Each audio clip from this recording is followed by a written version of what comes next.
5 জনের মুখে হাসি ফুটে, এটাই আমার জন্য পাওয়া, এটাই আমার জন্য পাওয়া, আমার জন্য পাওয়া।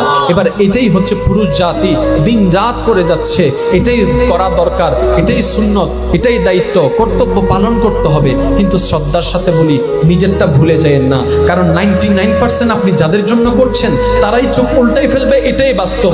ইচ্ছাই হোক অনিচ্ছাই হোক, করোনাকালীন সময় তার বাস্তব প্রমাণ পৃথিবীকে দেখাই দিয়েছে।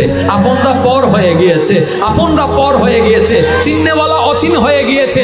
কিন্তু তখনও বান্দারা বারবার স্মরণ করছে একজনকে, আল্লাহ আল্লাহ আল্লাহ। এই করোনাকালীন আল্লাহ ডাকটা প্রমাণ করে দেয়। আল্লাহ পাক বলে, এই বাস্তব তোর আপন কেউ নাই আমি রব ছাড়া, তোর নবী মুস্তাফা ছাড়া।